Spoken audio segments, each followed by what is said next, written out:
curso de biología y finalmente hasta la hora que viene a hacer el curso con nosotros.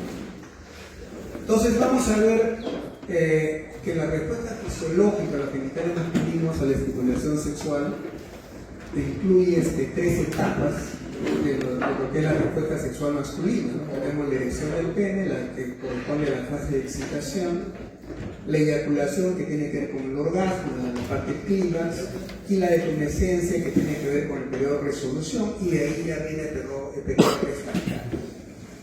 Entonces, vamos a resumir algunas cosas. La fase de excitación del hombre se caracteriza por la erección del pene, lo hemos dicho, con la aparición de un líquido preseminal. O sea, cuando uno se excita, se estimula, comienza a producir un líquido, una secreción. Y esa secreción, esa lubricación, que supone que sirve para hacer una penetración que no sea dolorosa, tiene que ver con la producción de este líquido de lubricación de las glándulas uretrales y las glándulas bulbouretrales o de Cooper, ¿no? Que ayudan a lubricar el glande, el pene, de tal manera que pueda haber una penetración sin fricción y sin dolor. Esta lubricación en el hombre, las glándulas uretrales y estas bulbouretrales secretan moco, y el moco fluye a través de la uretra durante la cópula y constituye una primera fracción del semen.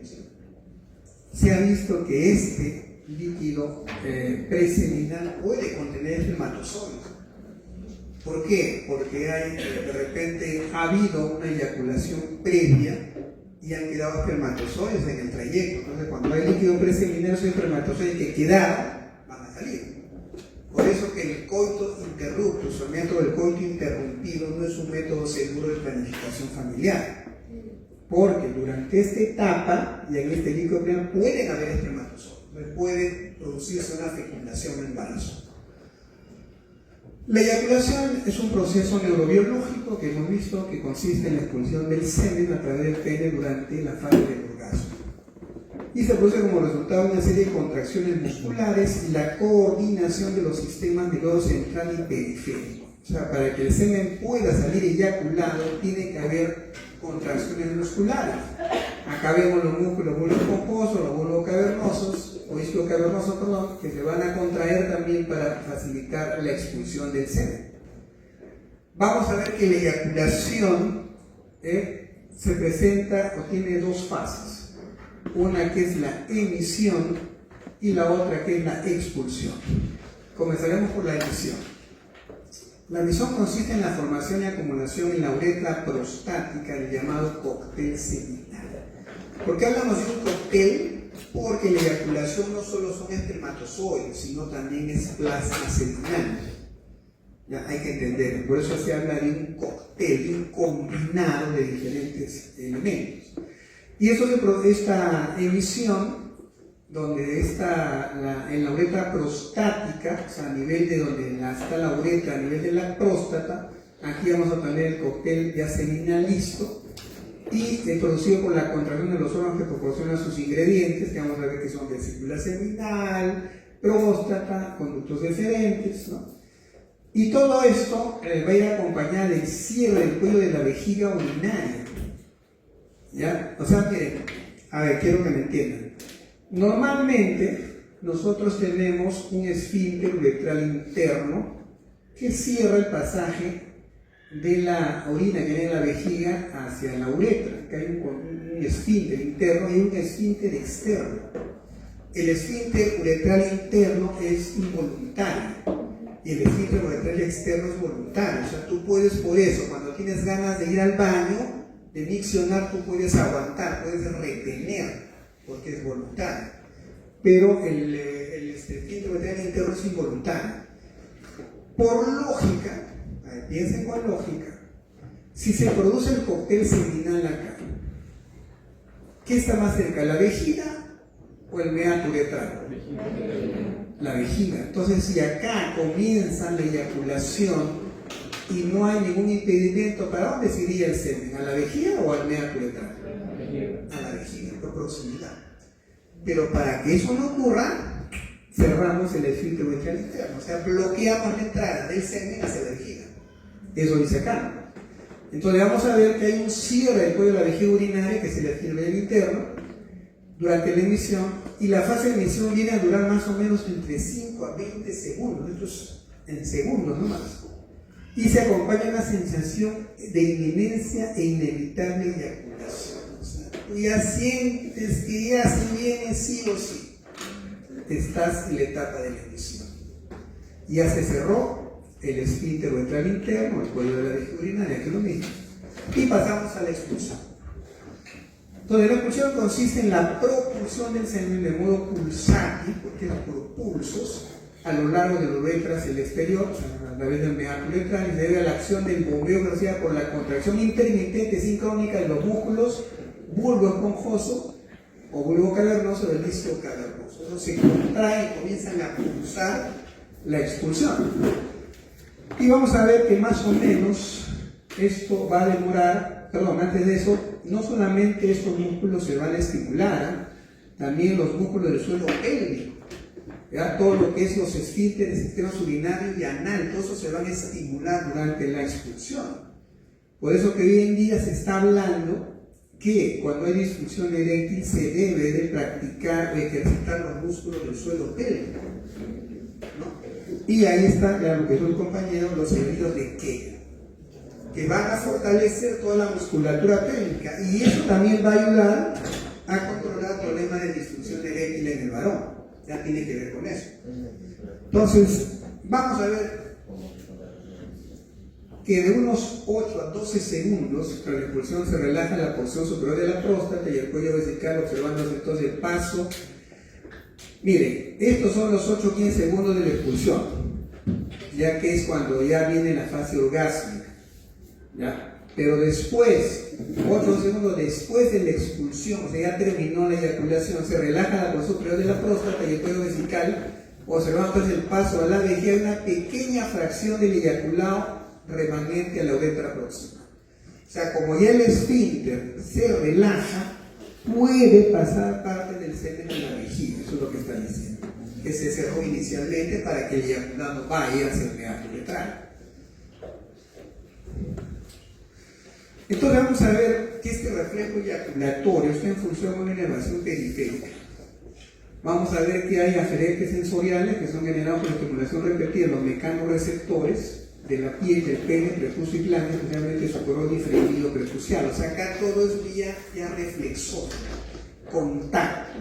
Las zonas más sensibles son la zona de la piel, el prepucio y el glande, sobre todo la corona. La corona y glande es la parte más sensible, que es la que se estimula durante la fricción para que se pueda producir la eyaculación. Entonces se divide por el nervio dorsal del pene, que hemos visto, la rama sensorial del nervio pudendo, ingresando en la médula espinal de las raíces S2 a S4. Erección de tipo reflexógena. Y luego tenemos también los nervios que tienen que ver con la parte periférica, este reflejo eyaculatorio, los nervios excedentes parasimpáticos, simpáticos y somáticos. Dijimos que los parasimpáticos son los que facilitan la erección, están en la columna intermedio lateral, la médula sacra, y cursan por los nervios pélvicos. Y tiene que ver con lo que ya hemos hablado del óxido nítrico, todos los elementos que ven con la erección. Y vamos a ver de que este plasma seminal ya tiene un origen tanto a nivel de la secreción prostática como la secreción de la vesícula seminal. O sea, para que produzca el semen, generalmente son 3 fuentes: la secreción prostática, la secreción de la vesícula seminal y la secreción de los conductos diferentes por los espermatozoides. Hablamos de plasma seminal. Imaginen ustedes una piscina. Tienen una piscina y dentro están los bañistas, los que nadan. En este caso los bañistas son los espermatozoides y la piscina es el plasma seminal. Eso es un cóctel seminal, o lo que mencionamos ahí. Entonces, también vemos que acá el simpático, dijimos ya que hace todo lo contrario al parasimpático a nivel toracolumbar, T1 a L2, y lo que tiene que ver con el nervio somático, que van a inervar los músculos bulbo esponjoso y disco cavernoso, que van a contraerse para la eyaculación, y estos pues están a nivel del núcleo del bufo, en el asta anterior de la médula sacra. Y también inerva a nivel los esfínteres externos anal y urinario, sus axones, que tienen que ver con la expulsión pulsátil del semen. O sea, cuando se produce el orgasmo, no solo hay contracción de los músculos isquiocavernosos, muy poco, sino también de la zona del esfínter anal y urinario. Todo eso se estimula en simultáneo. Entonces, vamos a ver que la eyaculación es un fenómeno neurofisiológico que conlleva una secuencia ordenada de contracciones de la musculatura lisa visceral, de los músculos somáticos, y estos tienen que estar estrechamente coordinados, ¿no? Tanto parasimpático, simpático, como la parte somática del sistema nervioso. Cada uno tiene una intervención diferente. Y esto forma un arco reflejo medular complejo, ¿no? Donde se van a producir esta serie de mecanismos que tienen que ver con la mecánica repetitiva del pene, reflejo eyaculatorio.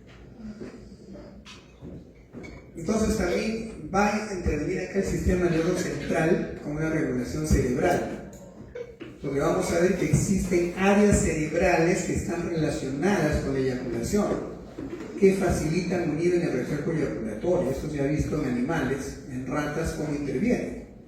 Entonces, en estos núcleos destacan que en el núcleo del hipotálamo, en el área preóptica medial, y el núcleo paraventricular, ¿no? Que están implicados en este fenómeno. Y otras áreas del tronco cerebral, como la sustancia gris, periacular, y el núcleo paragigantocelular. Entonces, todos estos centros envían presiones directas a las neuronas de la médula lumbosacra, ya que pueden inhibir o facilitar el reflejo eyaculatorio. Entonces, vamos a entrar en materia de cuáles son los fenómenos que tienen que ver con la erección y cómo podemos nosotros intervenir de manera farmacológica. Primero, vamos a entender que existen neurotransmisores centrales. Entonces, vamos a ver que a uno de ellos se le da las acciones facilitadoras. ¿Quiénes están ahí? La dopamina y la oxitocina. O sea, facilitan este fenómeno de erección. Mientras que otros, como la serotonina o el GABA o algunos opuestos endógenos, inhiben predominantemente el reflejo eyaculatorio. O sea, hay neurotransmisores que favorecen que se produzca la eyaculación, y hay otro grupo que retarda la eyaculación. Los que favorecen son la dopamina y la oxitocina, y la serotonina, el GABA y los otros endógenos inhiben este reflejo. Entonces, si viene el reflejo, ¿qué produce? Una menor o mayor duración de una erección. Mira, vuelvo a la pregunta. Estos productos o estas sustancias, como la serotonina, la GABA y los inhiben, dice claramente, el reflejo de eyaculación, o sea, inhiben que no se produzca la eyaculación. Entonces, aceleran o retardan la duración de la erección. La retardan. Primer concepto que hay que tener claro. Entonces, se han conseguido efectos retardantes de la eyaculación con el empleo de opiáceos antagonistas de receptores dopaminérgicos, ¿no? A los efectos adversos se concentran en el uso clínico con esta finalidad. Pero algunos opiáceos, al inhibir este reflejo, van a retardar la eyaculación. Por eso, por ejemplo, a veces usamos en algunos pacientes el uso del tramadol, que es un opiáceo, que va a retardar este efecto eyaculatorio. Hasta el momento, lo que se trabaja son con los inhibidores selectivos de la recaptación de serotonina. ¿Por qué? Porque esa serotonina va a amplificar la transmisión serotoninérgica. El tipo de fármaco de acción central, como es la sertralina y la lapoxetina, ha demostrado grandes niveles de eficacia. O sea, ¿qué significa esto? Que lo que nosotros vamos a buscar es inhibir selectivamente la recaptación de la serotonina. Habíamos dicho nosotros que la acción de la serotonina producía el retardamiento de la eyaculación. Entonces, con estos inhibidores selectivos de la recaptación de la serotonina, vamos a producir que aumente los niveles en el espacio sináptico. Entonces, al producirse, esta recaptación, se va a producir un retardo de la eyaculación. Entonces aquí actúan, ¿no? En este caso miren en el esquema, tenemos acá la 5-hidroxitriptamina, que es el otro nombre de la serotonina, y estos inhibidores selectivos inhiben, ¿no?, a esta serotonina, aumentando los niveles de serotonina en el espacio sináptico.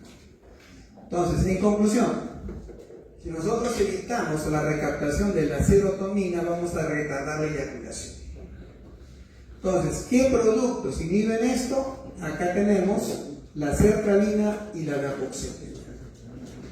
Lo que nosotros usamos en la práctica clínica es la dapagliflozina, porque a veces los antidepresivos, así como te retrasan la eyaculación, pueden a veces producir también disfunción eréctil. No lo uso mucho, pero la dapagliflozina sí. ¿Ya? Entonces, ¿en qué casos usamos esto? Imagínense, ¿en qué casos nosotros buscaríamos retardar una eyaculación? ¿En qué tipo de personas, me varón? Que eyaculan muy rápido, porque viene el paciente del doctor, ni un minuto ya. Ahora, se dice que para que una mujer llegue al orgasmo, por lo menos lo va a hacer entre 4 o 8 minutos, bien estimulado. Y si el tipo eyacula antes del minuto, ¿podrá hacer que su pareja llegue al orgasmo? Primer problema. Por eso digo, ¿no? A veces lamentablemente lo que nosotros vemos en la práctica, a mí por ejemplo yo pienso, ¿no?, antiguamente, bueno, si quieres el vinacuy, ¿no?, que era que antes de casarte tenías una experiencia sexual. Acá nosotros entramos así, porque nunca has estado teóricamente con la persona con la que te casas acá en la iglesia. Imagínate que la mujer es frígida, o sea que va a retardar en llegar al orgasmo, y el hombre es un eyaculador precoz. ¿Qué esperanza esa pareja? ¿Qué esperanza? Entonces dense cuenta, a veces es una apuesta, ¿no? Tiramos una novela que Dios quiera que los dos estén bien, pero tiene solución, tiene solución. Cosa importante, justo su compañera me estaba diciendo que por qué no se enseña esto, se debería enseñar, porque esto pasa en las parejas dentro de la iglesia, ¿no?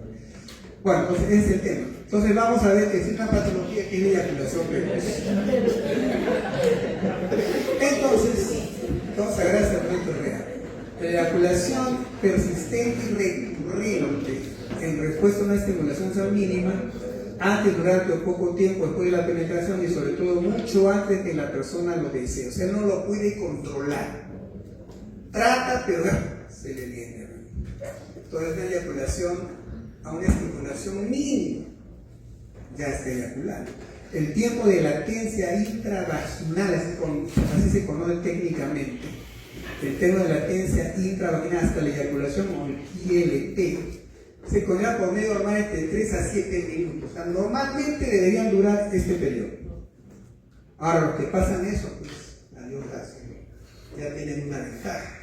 Pero mínimo, te pido un eyaculador precoz, miren, se conoce un eyaculador como precoz y produce antes del minuto. Y un eyaculador precoz probable es que el ILT, o sea, este periodo de latencia, está entre 1 y 1 minuto y medio. Por eso cuando vienen los pacientes con ese problema les digo, pongo un cronómetro, porque tengo que saber el tiempo, desde que penetras hasta que eyaculas, para saber si es un eyaculador precoz. Porque otros ya confunden. Dice, doctor, yo tengo eyaculación precoz, pero ya viene leyendo. ¿Por qué? ¿Cuánto tiempo demora? O sea, me demoro 10 minutos. Miren cuánto es el tiempo promedio. 10 minutos. Yo le digo, ¿cuánto pagaría por eso? 10 minutos. Claro, que logra 30, 45 minutos, ya, pues, ya hay que tener estrategia, ya, todo eso también ya, pero da la experiencia. Pero la mayoría, pues, de jóvenes son eyaculadores rápidos, por eso que pueden tener, porque ahora el es corto, tienen 2, 3.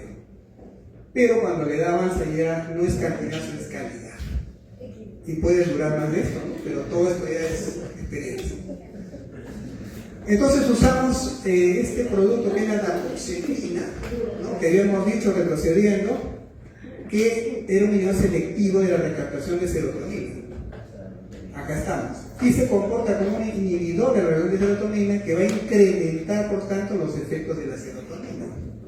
Van a retardar, por lo tanto, el momento de la eyaculación. Y el nombre que le han puesto los ¿no? Los laboratorios para que el médico no se olvide, ¿no? Va a durar más, dura 5, pero era la positiva. Bueno, eso era la consulta,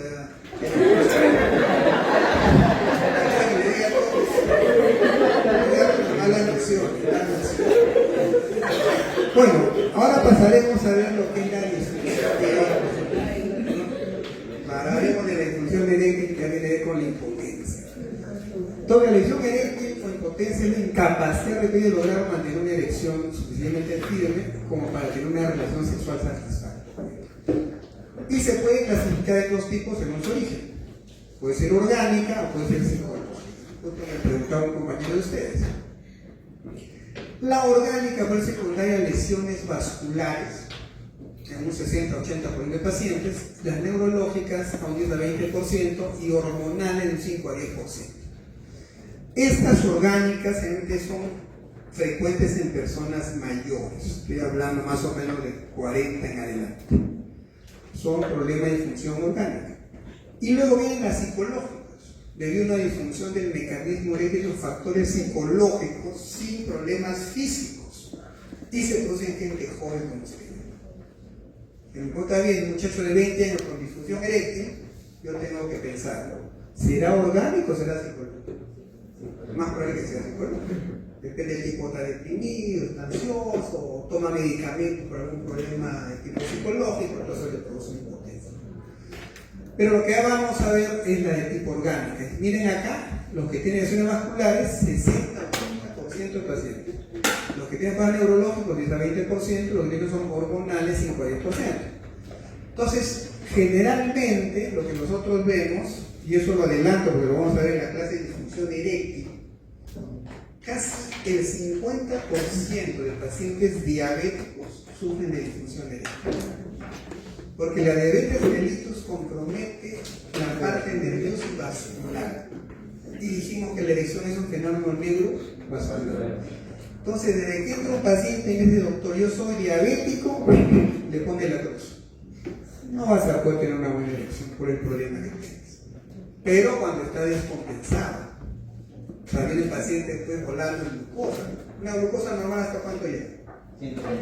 ¿Ah?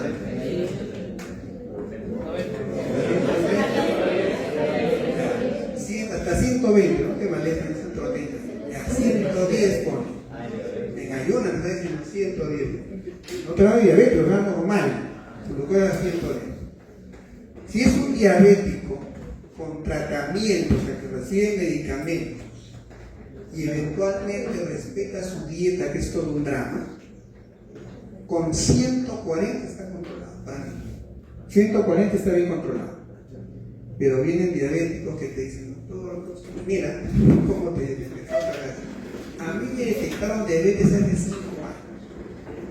Pero tomé mis medicamentos, sus hierbitas naturales y me curé, ¿no? Yo le digo, ¿la diabetes se cura? Bueno, un alumno acá, ¿qué hacemos? Un alumno peludo. Entonces, primero que la diabetes no se va a curar, me dijo. Dice, hasta tu muerte, eso metas en la cabeza. Es como el hipertenso. Ya es hasta tu muerte, tienes que adaptarte, tienes que vivir con eso. Entonces, uno, que ignora su problema. Y segundo, que yo le digo, pero tú eres diabético, ¿tú comes de todo o te abstienes de algo? No, soy como buen pobre vas a morir. Lógico. Le haces su glucosa, 300, 400. ¿Qué esperanza que tenga una elección? Entonces ya le digo, mira, primero tienes que aprender a comer sano. Y segundo, toma tu medicamento. ¿Ya? Y encima viene el diabético, obeso, sedentario, peor todavía. Entonces yo, mira, siempre les aplico la frase. ¿Vivimos para comer o comemos para vivir? Elige. Si vives para comer, come tu pan con chicharrón, tu desayuno, pero si comes para vivir, come sano.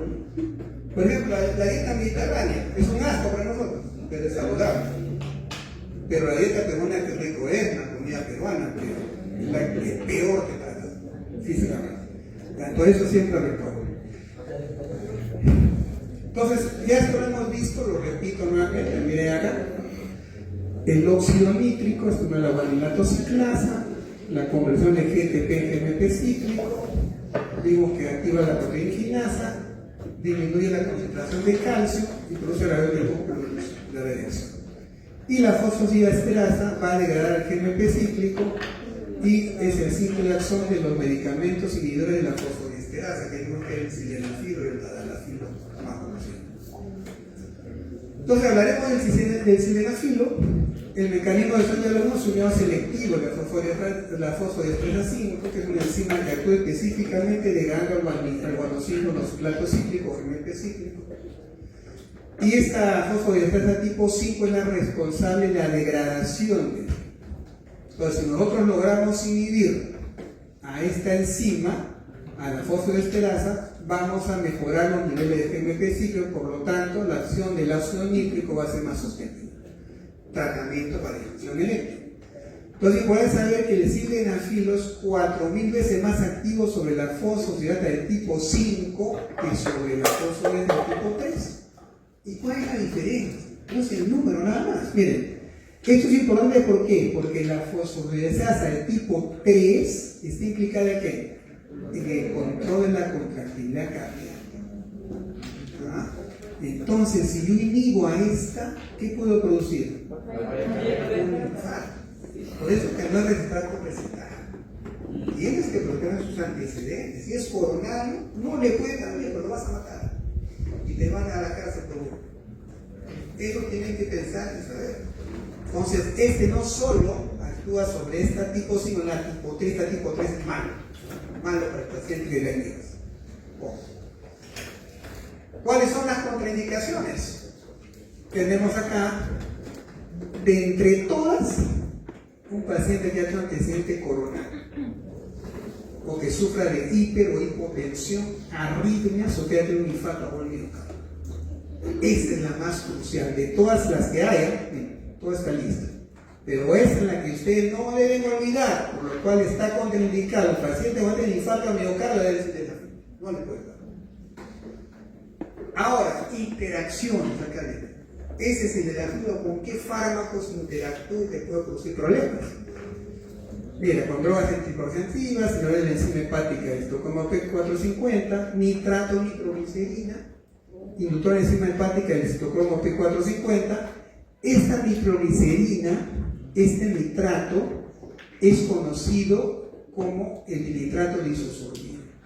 Cuando tú le preguntas al paciente, ¿usted usa nitroglicerina y nitrato? No, ¿usted usa isorbide? Le dices, sí usa isorbide, me da por el problema que tengo al corazón. Entonces, no le puedes dar porque interactúa con el sildenafilo y va a potenciar el efecto de la fosfodiesterasa 3, que nos induce a la falla cardíaca. Entonces está contraindicado cuando tenga antecedente coronario o cuando use nitrato de isosorbida. Entonces la disfunción eréctil la vamos a tratar de diferentes maneras. Tenemos tres más usados: el sildenafilo, el tadalafilo y el vardenafilo. El sildenafilo, el efecto de reacción más o menos es 4 a 5 horas. Todos los tres dan 1 hora antes de la relación sexual planificada. Si el paciente va a tener relaciones a las 10 de la noche, tiene que tomar a las 1:30. 1 hora antes. Y el efecto del sildenafilo solo le dura 4 a 5 horas, mientras que el tadalafilo le da 36 horas. Esa es la diferencia. Entonces, generalmente interactúan con comida. No se recomienda a veces darlo antes de que cene o antes de que pueda comer un alimento el tadalafilo para que sea más efectivo. Esto le van a preguntar. Ustedes saben que existe el examen del ENAM, que ahora se lo han tomado, lo toman. Antes era condición para hacer el serum. Ahora creo que ya políticamente tú haces serum cualquiera. Antes no haces nada, se le dan más probable, no hacías el serum. Bueno, ahora ya cambiado la cosa. Los políticos siempre perspiran para la corrupción. Pero existe el examen del virus. El examen del virus es un examen que te lo toman para que puedas una especialidad en España. Y ahí te preguntan esto, toda esta clase. Dice, Pacientes de 73 años con tratamiento a demanda con citrato de sildenafil por esta disfunción eréctil de años de evolución, dice, señale cuál de los siguientes fármacos no asociaría en ningún caso a su tratamiento. ¿Qué fármaco no le daría? Las alternativas están acá. ¿Cuál sería la respuesta correcta? Ya se encuentra un punto en el mismo, solo por estar despiertos en el. Ahora, hay otro producto que es el clorato de apomorfina, o conocido como prima. Este apomorfina tiene un efecto, un mecanismo diferente a los inhibidores de fosfodiesterasa. Este es un agonista dopaminérgico con afinidad por el receptor D2 de la dopamina, que actúa sobre el cerebro pudiendo amplificar la señal nerviosa que aumente el flujo sanguíneo en el órgano sexual, gracias al cual se produce la erección. O sea, actúa a otro nivel. Mejora la afinidad por la dopamina. Para que sea eficaz se requiere siempre de estímulo sexual. Su aplicación realiza vía sublingual aproximadamente 20 minutos antes de la acto sexual. Esto hay que darlo antes, 20 minutos antes. Y es vía sublingual, ¿no? ¿Cuál es la ventaja de este? Que dice se puede solo usar en pacientes cardíacos que consumen nitratos. Si tienes un paciente que consume isosorbide y tiene difusión eréctil, no le vas a dar sildenafil, ¿no? Le puedes dar la apomorfina. Esa es la opción. ¿Ves? Tienes una alternativa, también no lo condenas al paciente. Entonces, los que nitratos pueden usar esto porque no se podrían utilizar los inhibidores de fosfodiesterasa, ¿verdad? ¿Por qué no? Entonces, siempre cuando hablamos nosotros de disfunción eréctil, al paciente le explicamos, para todo hay solución, pero el tratamiento es escalonado. Primero, le voy a dar medicamentos, o sea, pastillas, para tomar medicamentos. Si los medicamentos no funcionan, el segundo nivel, ¿cuál es? Voy a tener que ya ser invasivo, y ahí uso el alprostadil. Si el alprostadil, el segundo nivel no funciona, vamos al tercer nivel, queremos ver cuál es. Entonces, ese es el segundo nivel. Pero ¿cuál es el problema? El problema es que tiene que ser una inyección intracavernosa. Tienes que inyectarte el pene. Y eso de por sí es un problema. Si hasta que me den una muestra de sangre, ya que algunos se desmayan, ¿qué será? Pues infiltrar el pene.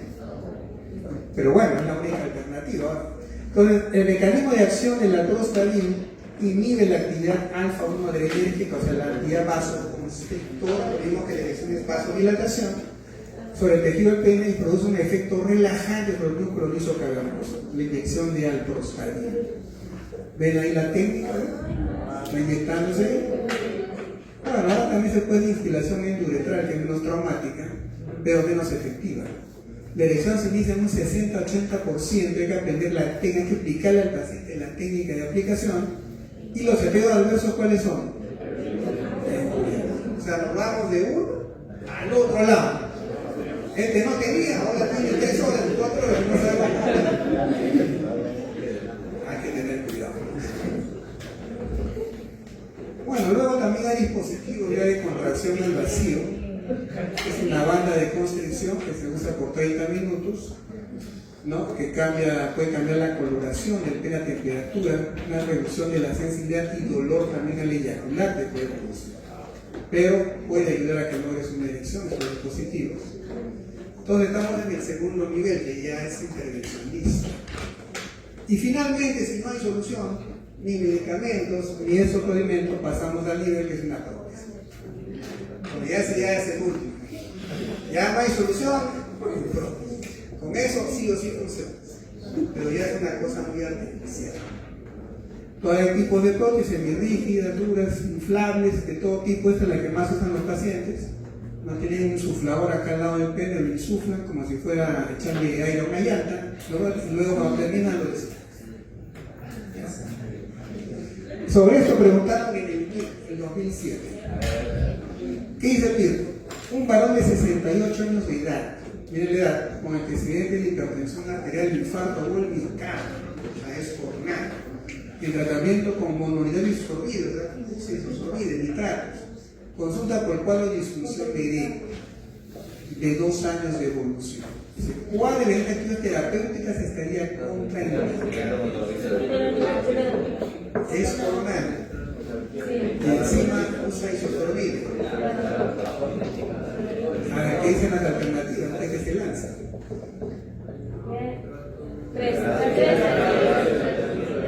¿Cuál está contraindicada? Ya se dan un punto en el medio.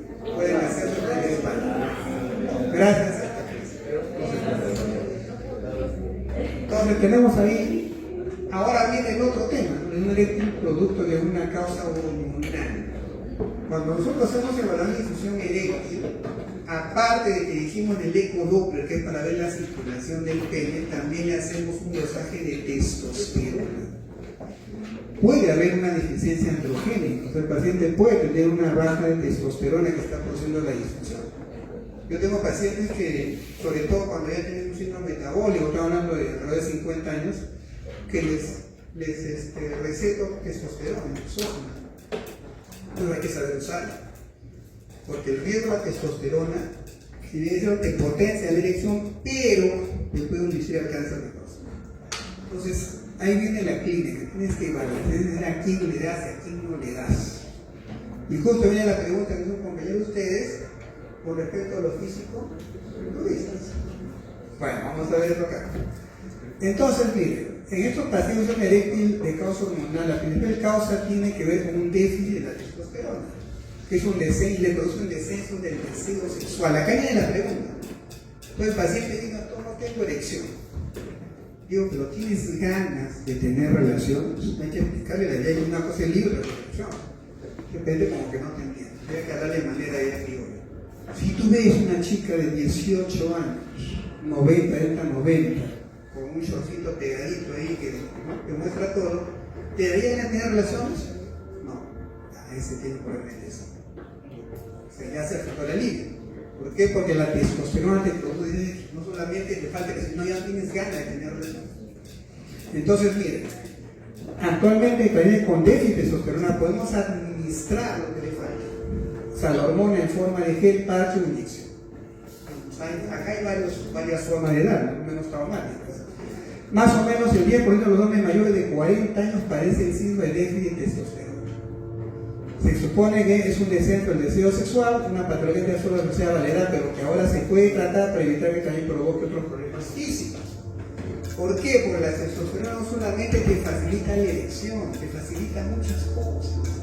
Te mejora el desarrollo muscular, te potencia tu desarrollo óseo, te potencia tu estado de ánimo.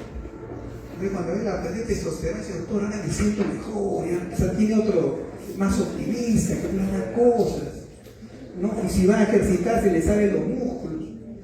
¿Entiendes? Cuando ya llegas a una edad de este vuelo, más de 40, se comienzan a producir dos procesos. Uno es la sarcopenia y el otro es la osteoporosis. ¿Qué es la sarcopenia? Pues cuando comienza a haber masa muscular. Por eso cuando es un hombre ya mayor, los viejitos, ¿no? Entonces le cuelga la piel, no tiene músculo. Y se cae y se quiebran la cadera. Osteoporosis, sarcopenia. Entonces nosotros tenemos que combatir eso. Una persona que llega a 40, 50 años tiene que ejercitarse sí o sí. Porque fortaleces huesos y fortaleces músculos, porque los estás perdiendo.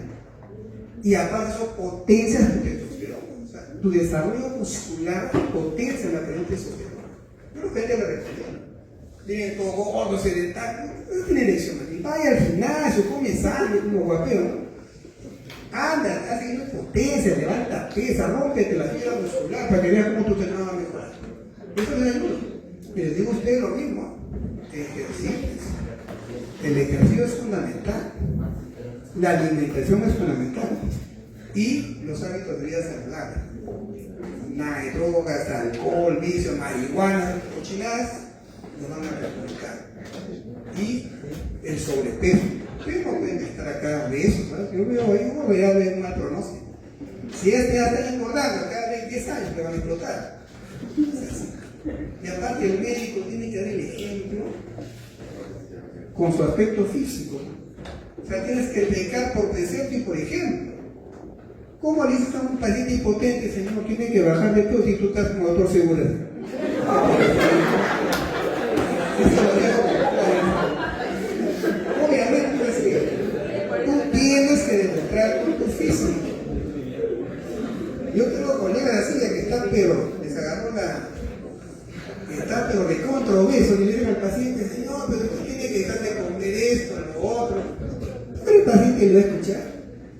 ¿Qué dice que está peor que yo? Dice. Por eso, manténgase físicamente bien, hagan ejercicio, coman sano, desde ahora y no van a sufrir. Pero si ustedes se alimentan mal, se vuelven sedentarios, encima tienen hábitos nocivos, no van a vivir bien. Muy bien. ¿Cuántos diabéticos veo yo con amputación de pie, de pierna? Eso es vida. A los 50 años están así cojeando, que los hijos te lleven con un láser. Yo por lo menos, yo siempre lo misión. Yo tengo 3 hijos. Mi hija mayor, que ya acaba en enfermería este año. Mi segundo hijo está en 3er año de medicina. Y el último que ya acaba la secundaria. Yo no me esperaba en ninguno de esos. Yo les digo, ustedes estudian para ustedes, para que puedan tener, ¿no?, un trabajo, ganen de sus propios recursos su dinero, lo inviertan en ustedes, en su familia, en su casa, en su vida. Cuando tú me das doble responsabilidad, el varón es jefe de familia, es el que paga la olla. Cuando es mujer es diferente, ahora cambió un poco ese concepto. A una mujer mantiene al marido, pero bueno, eso no es ideal. El que para la olla es el varón. Entonces les digo así a mis hijos, sobre todo los varones. Tú mismo eres. Así que de ahí no. Ahora, que ustedes me apoyen a mí, no necesito ni espero. Pero no quiero que sea una carga para mis hijos. Ya no aguanto esas cosas. Ya los he aguantado tantos años, ahora, como me dijo una vez un médico, un colega, yo tengo, ¿cuántos hijos? Tengo 3 hijos vivos. ¿Vivos por qué? Porque no trabajan, ¿no? Viven de mí. Bueno, entonces volviendo al tema, entonces los factores hormonales pueden causar disfunción eréctil, ¿no es cierto? Por ejemplo, puede haber estradiol alto, ¿no?, en algunos pacientes que con disfunción eréctil. Puede haber alteración de la hormona tiroidea, o sea, el hipertiroidismo puede producir también disfunción eréctil. Cuando la prolactina se eleva, las hiperprolactinemias pueden producir descenso de testosterona. Las dislipidemias, ¿no?, cuando están volando el colesterol, producen problemas a nivel circulatorio. Entonces, cuando yo hago un paciente que viene por disfunción eréctil, tengo que descartar todo eso. La disfunción eréctil, la impotencia, más que una enfermedad, es un síntoma de otra cosa. Y eso le doy a mi paciente. Porque viene, doctor, no tengo eso, deme la pastilla mágica. No te voy a dar nada. Primero, evalúate. Quiero encontrar la causa de tu disfunción. Yo no hago milagros acá. Entonces les pido todos su batería examen y ahí encuentro su problema. El primero que es diabético, ya sé que por ahí viene el problema. Entonces tengo que tratar, anda tu endocrinólogo que te controla tu diabetes, baja de peso, ejercítate para que veas cómo correccionar. Y si no, así te ayudaré. Pero primero corrige todos tus defectos. Entonces, todos son causas de disfunción eréctil. Entonces hay que evitar, ¿no? Sacar también obeso. Toda esa grasa que tienes acumulada ahí inhibe tu testosterona. Y lo vamos a ver después. Entonces, ¿cómo se diagnostica lo que se conoce como síndrome de déficit de testosterona? ¿No? Durante un examen físico se le da el vello del cuerpo, el tamaño de las glándulas mamarias, el pene, el tamaño, la consistencia de los testículos y el escroto. Una evaluación física. Se va a hacer un análisis de sangre para calcular cuál es el nivel de testosterona que tiene el paciente. El nivel normal está entre 300 a 1000 nanogramos por decilitro. Debemos tener la mayoría de nosotros si no tenemos un déficit. Y para un diagnóstico de testosterona, quizás es necesario hacerle más de un análisis de sangre a primera hora de la mañana, entre 7 a 10 de la mañana. Y acá viene el tema. Cuando yo le pido a los pacientes hagan un dosaje de testosterona, entonces el paciente va, ¿no?, al laboratorio que tú lo mandas, y el laboratorio, cuando ve un paciente, ¿qué es lo primero que piensa? ¿Cuánto le voy a sacar? Esa es la verdad. Entonces el paciente estaba trabajando todo el día, llega a las 7 de la noche y el paciente tiene tiempo y va al laboratorio. Me han pedido un dosaje de testosterona. Y el laboratorista, que sabe esto, no le dice, vuelva mañana a las 7 de la mañana, pues ya no vuelvo. Ya señor, voy a tomar la muestra, le toma la muestra esa y te lo mando aquí. Y tú ves que está abajo, porque no es en la hora que debió tomar. Entonces yo, para no caer, le pregunto, ¿a qué hora le tomó la muestra? A las 17 de la noche. Está mal hecho. Tienes que hacerte un estudiar, ya tienes estudiar. Y ahí vuelves y tienes consideración normal, porque a las 7 de la noche el le bajó. Y no es porque no tenga deficiencia, no porque no era el momento adecuado. Los ciclos hormonales son ciclos circadianos, que dependen de la hora del día. Entonces, ¿cuál es el tratamiento con una deficiencia de testosterona? Dale lo que le falta. En este caso restituimos la testosterona y ahí esto puede generar el interés sexual, el nivel de erección, el crecimiento del globo corporal, mejora el estado de ánimo del paciente y aumenta su nivel de energía, la densidad de los huesos, la masa muscular. Mira cuántos beneficios tiene la testosterona. Cuando la hace exógenamente lo va a sentar en todo eso. Y hay diferentes formas, pues geles, parches, tabletas, píldoras, ampollas, todo eso hay. Entonces, recordar este dato. Este síndrome de testosterona tiene relación con el síndrome metabólico. Esto es muy frecuente en los pacientes. Existe una relación directa entre este síndrome y el síndrome metabólico. ¿Cuál es el síndrome metabólico? Que lo van a ver a diario. Son pacientes ya que tienen, primero, obesidad central, es un exceso de grasa en la zona abdominal. Nosotros evaluamos difusión ahí, tenemos que medir el perímetro abdominal, es un indicador. Estos pacientes son hipertensos, tienen la presión alta. Estos pacientes son intolerantes a la glucosa. Ya pueden ser diabéticos, estar con principio de diabetes. Estos pacientes tienen elevados triglicéridos, más de 150 mg por decilitro, y tienen niveles bajos de buen colesterol, el HDL. Esto se considera un síndrome metabólico, que se va a ganar mucho con la deficiencia de testosterona, que a su vez aumentará el riesgo de enfermedades cardiovasculares. Entonces, cuidado, pacientes ya años, más de 40 años comienzan con este problema. Y eso es algo que me pasó, les digo así por experiencia personal. A la edad de cuestión de 10 años, nosotros nos damos un dosaje en una evaluación médica en los hospitales anualmente. A mí me decían. Y me encontraron que estaba con sobrepeso, lo estaba bajando más de 90 kilos. Yo mido unos 70, mi promedio es de 68, 70. Me encontraron triglicéridos en 500 estaba. El colesterol alto, con prediabetes, síndrome metabólico. Y dije, esto no puede continuar. Y ahí cambié mis hábitos alimenticios, comencé a ejercitarme. Porque eso uno dice, no tengo tiempo. No es que no tengas tiempo, tienes que priorizar las cosas que son útiles para ti. Yo trato de entrenar 3 veces a la semana, por salud, porque tengo que mantenerme, ya tengo 3 hijos vivos, entonces tengo que mantenerme. Segundo, tenía que bajar mi peso, normalizado, entonces lo he mejorado, ahora tengo 83 kilos, pero 10 kilos pues de masa muscular, no de grasa. Y luego mi dieta. Ahora yo no como azúcar para nada, evito tomar gaseosa, estas cochinadas. ¿Ya? Entonces he bajado mi nivel de glucosa normal y he bajado de peso. Y ya no como grasa.